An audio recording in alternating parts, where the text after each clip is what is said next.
सात संगत जी, प्यार से कहना ध्यान निकाय जी। आज हिमाचल का ये सत्संग का कार्यक्रम, जहां आप सब संतों के वचन सुनने को मिल रहे हैं, कैसे ये जो बात परमात्मा की ही हर एक ने यही गुणगान किया, चाहे कोई भी माध्यम चुना हो, तो कैसे ये जो फोकस रहा, जैसे एक महापुरुषों ने आज गीत में भी बोला कि ब्रह्म ज्ञान है पहली सीढ़ी, तो कैसे ये दासी के पीछे भी जो लिखा हुआ है, ब्रह्म की प्राप्ति ब्रह्म की समाप्ति, कि कैसे ये जो ब्रह्म ज्ञान है ये जब मिलता है तो उससे सारे ही ये जो हम जितने बंधनों में जकड़े हैं वो सारे बंधन खुल जाते हैं जब इसकी समझ आ जाती है। तो कैसे ये एक ब्रह्म ज्ञान से पहले चाहे हमें कितने भी भ्रमों ने उलझाया हो, ये जब इस परमात्मा का एहसास हो जाता है, इसके दर्शन हो जाते हैं, तो अपने आप सारे भ्रम दूर हो जाते हैं। और फिर अगर हम अपने जीवन में झांकें कि काफी बार ऐसी सिचुएशंस आती हैं जहां लगता है कि ये ब्रह्म ज्ञान तो मिल गया, फिर भी हमें ये उलझने आ रही हैं, ये एक भ्रम सामने खड़े हो जाते हैं। तो वो एक बात ऐसी है कि हमने अपनी चेतनता से, अपने ध्यान से ये परमात्मा जब भुला दिया, तो फिर वापस हम वो जो पहली सीढ़ी की बात है भक्ति की, तो उससे वापस वो एक तरह से अगर कहें तो ग्राउंड फ्लोर पे वापस आ गए, पहली सीढ़ी जो चढ़े थे। तो कैसे हमने हर समय इस परमात्मा का ही ध्यान करना है, तभी ये सारे बंधनों से हम मुक्त हो सकते हैं, क्योंकि ये आत्मा तो बेरंगे के जैसी ही है, ये उसी का ही अंश है। तो हम कैसे वापस अपने आप को उसी में ही एकमिक करने का यत्न इस ब्रह्म ज्ञान द्वारा, जो एक होता है कि मोक्ष और मुक्ति की बात, तो कैसे ये भक्ति भरा जीवन निभाने के बाद जब एक ब्रह्म ज्ञान हो गया, ये रूबरू देखा गया परमात्मा, फिर ये भक्ति भरे जीवन के बाद ही वो अंत समय जो एक में एक वापस होने की बात है, तो वैसा जीवन हर एक के जहां झोली में आए, वहीं एक हमने हमेशा सजग रहना है, वो कोशिश करनी है कि ये उलझनों में हम ना पड़ें। और हर चीज जब तक इस ब्रह्म ज्ञान की दृष्टि से देखेंगे तो साफ ही दिखेगी, वो बंधन हमें जकड़ नहीं पाएंगे। कैसे हमारा दिमाग भी अगर कभी कुछ हासिल करने के लिए ये चालाकियां करता है, वो भी उस समय वो माया का ही रूप है। जैसे दासी ने कुछ ही दिनों पहले एक दृश्य देखा कि यहाँ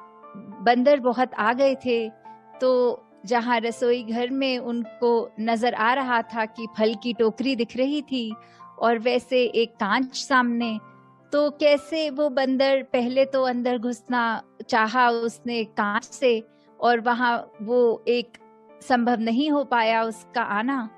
और फिर जब रसोई में खड़े सब वो चेतन थे कि ध्यान रखा जाए बंदर ना आए, और जैसे ही कुछ समय बाद देखा तो वो बंदर वहां नहीं था, तो एक मन रिलैक्स हो गया कि अब कोई बात नहीं, बंदर चले गए, तो अब वो सावधानी हट गई, तो ये चेतनता भी चली गई अपने अपने कामों में, सब फिर से व्यस्त। तो वहीं थोड़ी देर में देखा कि दरवाजा खुला और एक महापुरुष अंदर आए और उन्हीं के पीछे पीछे वो बंदर भी आ गया। तो कैसे वो बंदर वही था, बस छुप के बैठा था, और हम सब ने सोच लिया कि वो बंदर अब वहां नहीं है। और ये ऐसे ही ये उदाहरण से अगर हम अपनी लाइफ में रिलेट करें, कि कभी कभी तो ऐसा लगता है कि हाँ अभी सामने कोई चीज है, हम बहुत अलर्ट हैं, बहुत कॉन्शियस है, ये परमात्मा के ही अनुसार हम उसी सोच में ढलते हुए हर काम कर रहे हैं कि बहुत एक चीजों का संभाल भी, हर एक अपने मन के सोच को भी हम तोल रहे हैं, बोलों को भी तोल रहे हैं। पर फिर एक क्षण ऐसा आ रहा है जहां एक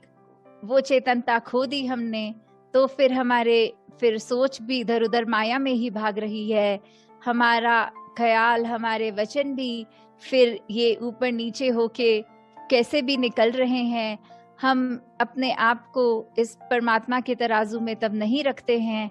और फिर एक ऐसा मौका आता है जहाँ एक ऐसी घटना होती है तो रियलाइज होता है कि अगर हम शुरू से ही अपना ध्यान इस प्रभु परमात्मा, इस रमे राम में रखते, इस निरंकार में रखते, तो फिर ऐसी सिचुएशन होती ही नहीं कि कोई नुकसान हो जाता। तो वैसे ही हम सब हमेशा अपने जीवन में ध्यान रखें कि ये ब्रह्म ज्ञान जो मिला, एक ये सैल्वेशन, एक मुक्ति का, ये डेफिनेटिव तभी होता है जब इसके अनुसार पल पल जिया जाए। कि एक भी पल की जहाँ ढील हो गई तो फिर हम वो संतमति वाले नहीं कहला सकते, हम महापुरुष नहीं कहला सकते। हम हर पल सिर्फ एक अपने नेचर को ही ऐसा बना ले जहाँ हर ख्याल इस परमात्मा से शुरू इसी तक, हर कार्य इसी की रजा में, यही हमारी मन की भी अवस्था हो कि जब इसका एहसास, तो फिर सारे ही एक अच्छे गुण, चाहे विनम्रता होगी, चाहे वो दूसरों को ब्रॉड माइंडेड विजन से देखने की बात, कैसे हम हर एक को एक्सेप्ट करते चले जाएंगे और प्यार तभी कर पाएंगे जब एक्सेप्टेंस होती है। तो उसी तरह हमने हर एक के लिए जहाँ अपने आप को किसी की तुलना से नहीं श्रेष्ठ मान लेना, यही भाव, दास भाव कि सभी संत हैं, सभी के पास वही ब्रह्म ज्ञान है, और जो दुनिया इस ब्रह्म ज्ञान से अभी अपना मुख उजला नहीं कर पाई, उनके अंदर भी परमात्मा ही है। तो कोई भी संसार का व्यक्ति जो है उससे हम ज्यादा श्रेष्ठ नहीं हैं, इस परमात्मा के ही सब हैं। और वैसे ही अपने आप को हर एक का दास मन से मानना है। और कभी भी अपने जो सूक्ष्म से भी अहंकार कभी आ जाते हैं कि किसी ने कोई प्रशंसा कर दी तो लगता है कि हमारे जैसा अच्छा कार्य ये तो और कोई नहीं कर सकता, तो उस समय भी हम अपनी चेतनता खो रहे हैं, इस परमात्मा को भुला रहे हैं। क्योंकि आज इस परमात्मा ने ही बल दिया तो ये कार्य हो सका, वरना हम में तो कोई ऐसी क्षमता नहीं कि करे। और परमात्मा चाहे तो कभी भी हमें एक अपनी जगह पर रोक सकता है और किसी से वो कार्य करा सकता है। जैसे आज भी देखा, थोड़ा इंटरनेट बीच में प्रॉब्लम कर रहा था, तो एक महापुरुषों के वचन के हिसाब से वो जो लिप सिंक नहीं हो पा रहा था, क्योंकि एक बोलने की स्पीड और कुछ हो रही थी और विजुअली नजर और कोई विजुअल्स आ रहे थे। तो तभी दासी के मन में ख्याल आ रहा था कि कहीं हमने अपना जीवन ऐसे तो नहीं बना लिया कि दूसरों को दिखाने के लिए एक आउटर विजुअल्स हमारे अलग हैं और मन में अलग ख्याल और अलग बातें ही चल रही हैं। तो हमें हमेशा इसको सिंक में रहकर करना है। मन, वचन, कर्म सब इस ब्रह्म ज्ञान पे आधारित होकर, इस परमात्मा पे आधारित, तो तभी एक कैसे भी उतार चढ़ाव हों तो ये एक हम समदृष्टि अगर हम बाहर हर एक के लिए जहाँ रखें, अपने अंदर भी एक बैलेंस, ये अलाइनमेंट हमेशा रखें कि एक दिखावे वाला रास्ता हमें ज्यादा दूर तक नहीं ले जा पाएगा, क्योंकि कहीं ना कहीं हम वो सावधानी छोड़ देंगे तो फिर जो जैसे हैं वैसे ही बाहर भी नजर आएंगे। तो एक अंदर अपना मन जितना फोकस रखें हम एक सुधार के लिए स्वयं का, उतना ही जीवन हमारा और प्रफुल्लित और महकदार हो जाएगा। तो दासी और समय आपका ना लेते हुए इन्हीं शब्दों से आज्ञा लेगी। दातार हर एक पे कृपा करे कि ये जो नाम रूपी धन है और साथ में कर्म का जो सेवा रूप है, और मन से भी, धन से भी, चाहे फिजिकली भी, और सत्संग चाहे किसी भी इस समय वर्चुअल माध्यम से हो रही है,